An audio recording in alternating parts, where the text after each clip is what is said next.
Welcome to Season 4 of the Lead with Coffee podcast, where we continue the journey into how you can change the culture in your business and your home through simple leadership practices. Grab a cup of coffee and get ready to join into today's conversation.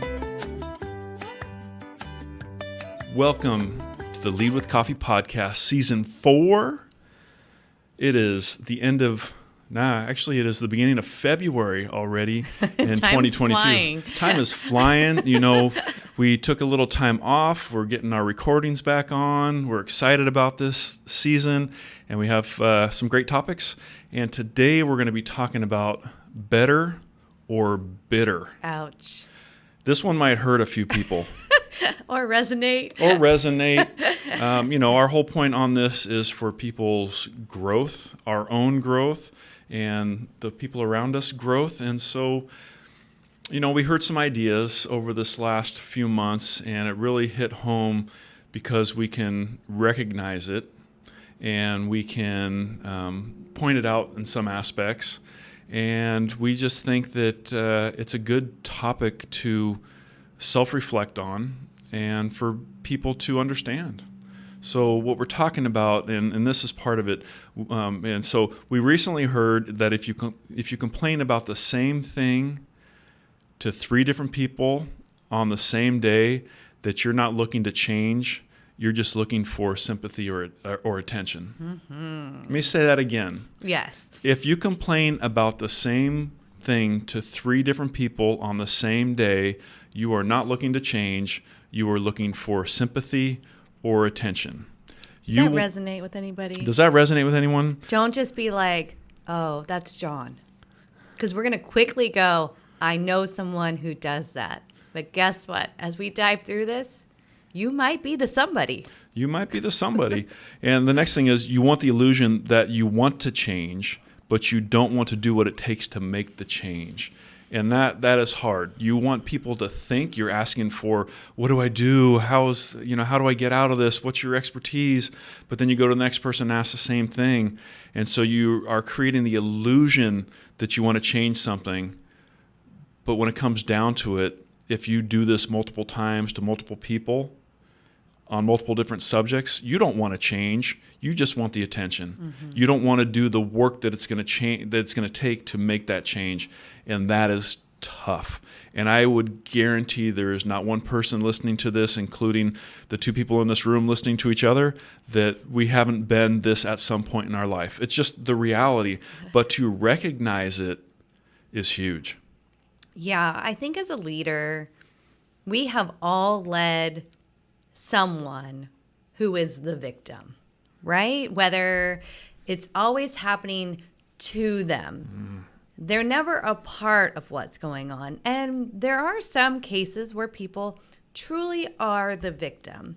But most of the time, those that are verbal about what's going on, and they come into your office and they're having a moment and the tears are flowing and it seems really authentic. You give your best advice as a leader. You guide them to maybe some HR support or whatever it is that they need for that moment.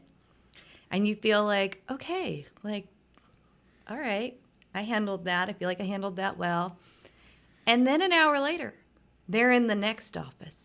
And they're doing the same thing with the next leader or the peer. And you're like, wait a minute, I just had this conversation with them. I thought I gave some good advice. I thought I gave some steps to help them get back focused today on work or whatever's going on. But I hear the same conversation.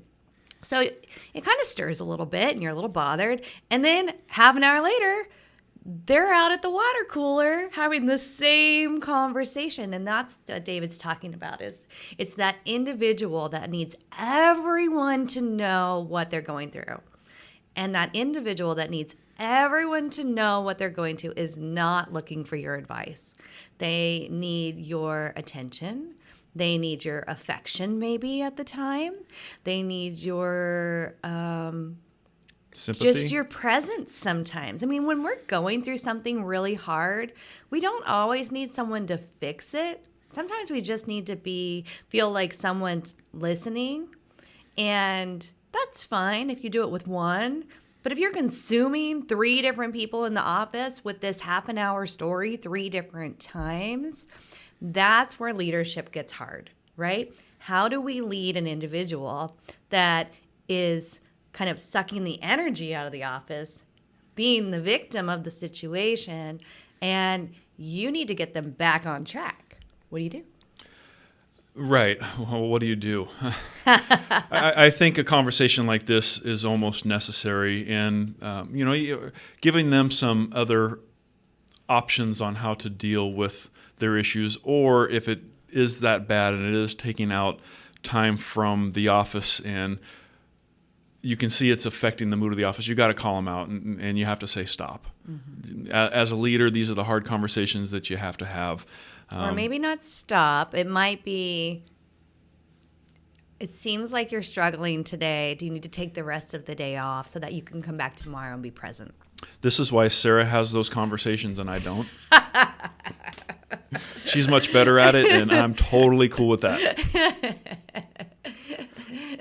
You're on the right target, but the HR side of me is like, oh, warning, warning. Don't tell people to stop. Just think about it. Like if I tell you just stop it, you're like, I'm not a child. Like, I love it when you talk to me that way. It just got weird. Yeah. So as a leader, you have to assess the situation. You have to figure out what's going on, right? And in my years at the college, I had 10 years of managing between anywhere from 20 to 150 employees over that 10 years of time. And what I can tell you is that you can assess really quickly whether this situation is very serious and going to be something that you have to stop what you're doing and really set a path to control it for this individual in the work setting. And sometimes that control means paid family leave, medical leave, a week off for mental health. You know, if you've been anywhere in a leadership realm when it is at that point. But when you've got someone that's just running through your team with every day, they're the victim of something new, a new client problem, a new personnel problem, a new this, a new that.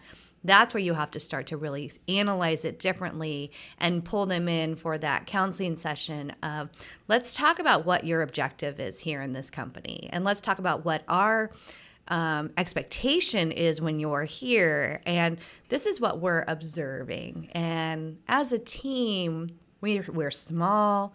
We need to make sure that our team can focus. And if our team is just here as your counselor every day for whatever problem is today, that's setting us off course.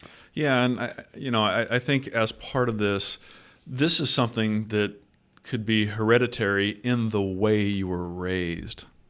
If mom and dad played the victim mentality, there is a very high percentage that you will too, because that is how you were raised. And if you are self-conscious and you are someone that wants to change but doesn't know the things that they have to change, then good for you. Mm-hmm. Good for you if you're being called out or being told that this is what you're doing and these are the steps you could take to get better, and you really take that on and start making those changes. That's why this is called Better or Bitter. Are you going to hear that feedback and try to make yourself better, or are you going to get more bitter about it? Mm-hmm. And you got to ask yourself if you really want to become better or if you're just too bitter to make the necessary changes. Mm-hmm. And so it all starts with losing the victim mentality and not being driven by the drama. You love to create the drama. Oh my. Or even thriving when there is drama. There are some that thrive in drama, and they are the fixers.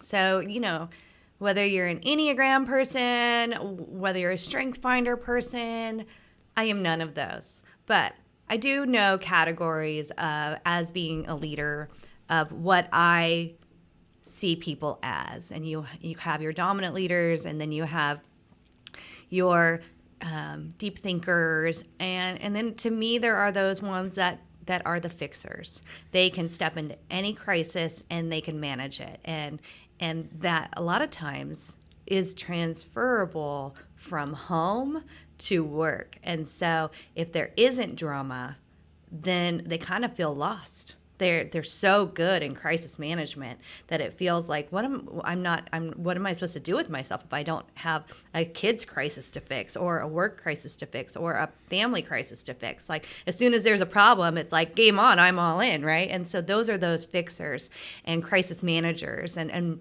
it's good to have a blend of those, but it's also good to be aware that sometimes those crisis managers can create drama because they need to feel like they're solving something.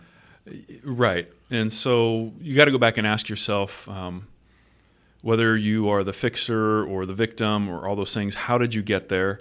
Is that how you were raised? Or did something happen to you that you made yourself the victim? Mm-hmm. And one of the places I heard a little bit about this it was a police officer, and what they would call these victimless crimes, where someone would call the police 911, drama's happening at the house, and after the officer investigates, they realize that not only are they the victim, but they're also the offender. They're the one that caused all the craziness that's happening, and then called because they stirred a bunch of stuff up, and now they're claiming to be the victim. So mm-hmm. it's a victimless crime because you're also the offender. So for those bitter victims out there, a lot of times you're calling it on yourself. You're putting yourself in the position. You have made the choice to be in this situation. Mm-hmm. You have made the choice that I am, with the victim mentality, it's all against me.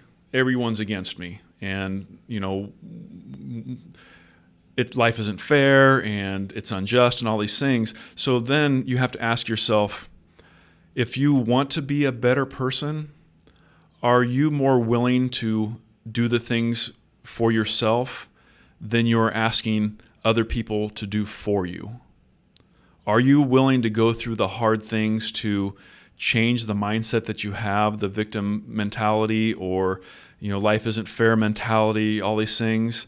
Are you willing to put in the hard work to have a different mindset when you wake up in the day, or are you going to continue to put that on other people to try to feed you to make you better? Mm-hmm. Two different things. If you're not willing to put in the work yourself, don't put it on someone else to try to fix you for your problems. Mm-hmm.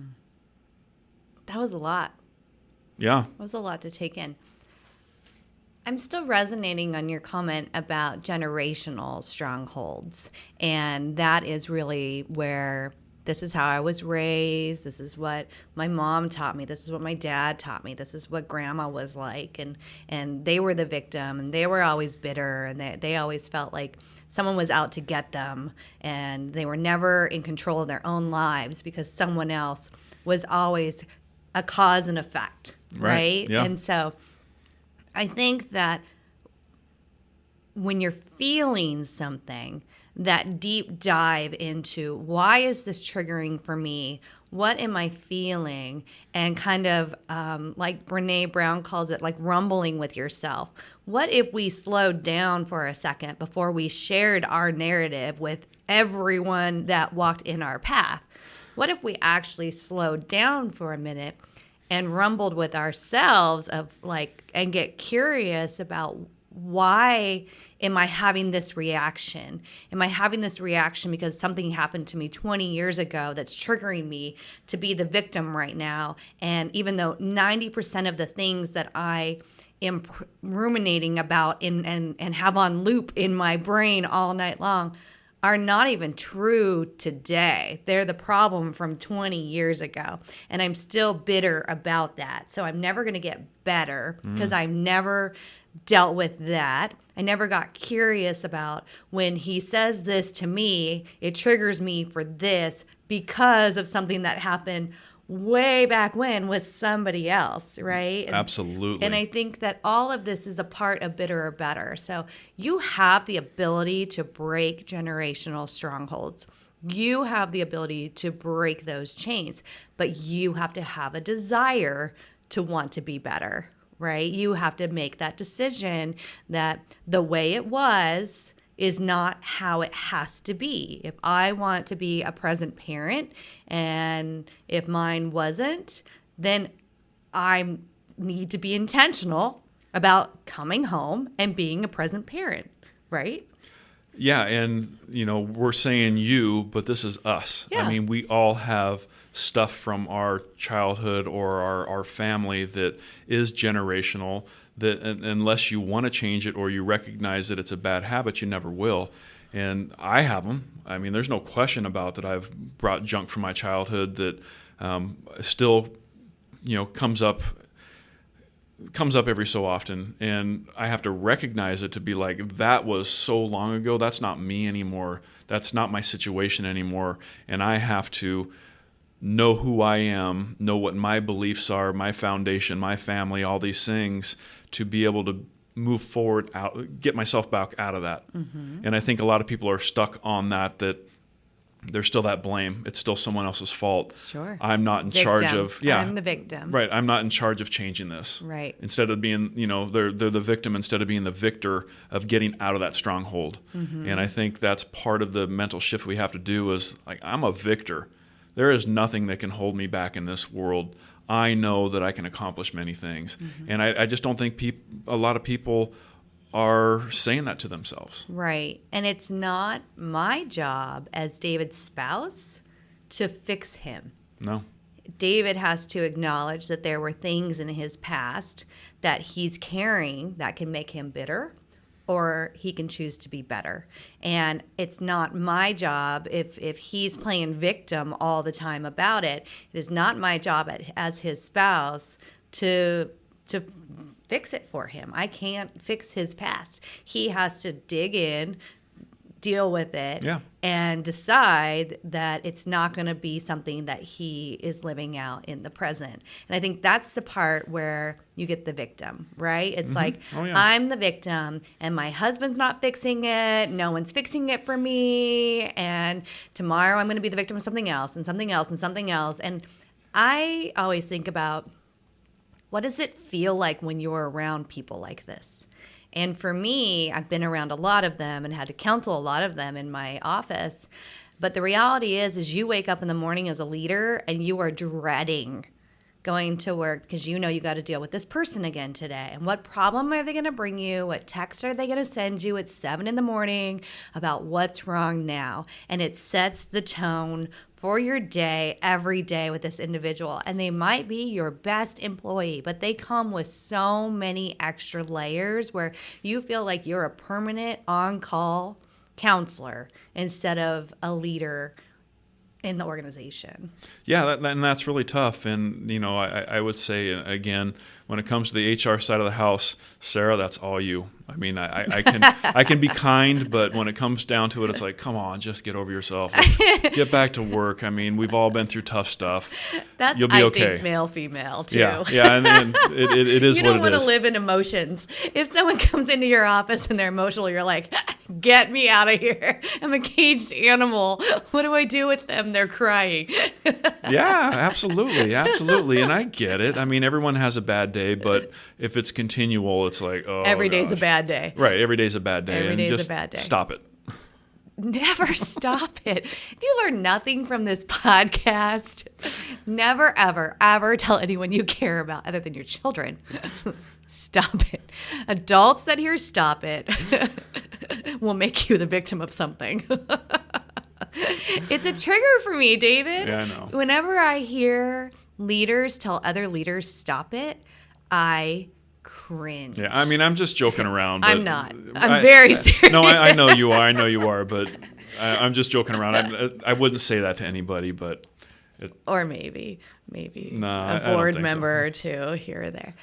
So, I think the reality is we gave you a lot of different ways to deal with it, but It starts with you. It starts with you as a leader. Make sure that you aren't playing victim card to all of your staff, because holy moly, if you're the victim of everything all the time, or the organization is failing because you were victims, you had no control over why it's failing or what's going on. Like, that's where we're saying get back into the trench with yourself and rumble with it for a while before you take it to others and figure out, like, where is this coming from? How do I move through this? And remember that 90% of the story in your head is what you have made yourself believe, because you need to have some self-knowledge of like why you feel like this. But so you create a story that seems true, but it's not true. It's a story you've made up about the situation that you're in, and 90% of it is fake, and 10% of it is a fact of something that happened to you, and then you let your brain just run with it. So get out of victim mode, decide that you're going to be better, and maybe just a test for yourself. The minute you want to share something bad that's happening to you, maybe pause. Maybe give yourself an hour, and then after that hour, if you really need to share, like, then go find one person that you need to just console in and really kind of go deep with. But if you're doing it with three, you got to catch yourself. And I would think that this is very much like anything. Get a life coach, get a counselor, get someone that professionally can help you through this situation. And it's probably not a coworker. It might not be your boss, but there are people out there. And I've heard this a million times too. It's like every professional athlete has a coach. Why do not professionals in, corporate careers have coaches also? Everyone needs a coach, because coaching is teaching, teaching is coaching, and having someone to turn to that can help you, that is their passion, is helping people. How much better do you think you would be if you turned to somebody that you could trust and that had full intentions to get you to a better place? So on that, I'm going to call my coach. No, that was a goal this year, to get with some other people that can help us increase where we are in business and personally in life. And we've been doing that over the last few years with different conferences, and that will continue. So yeah.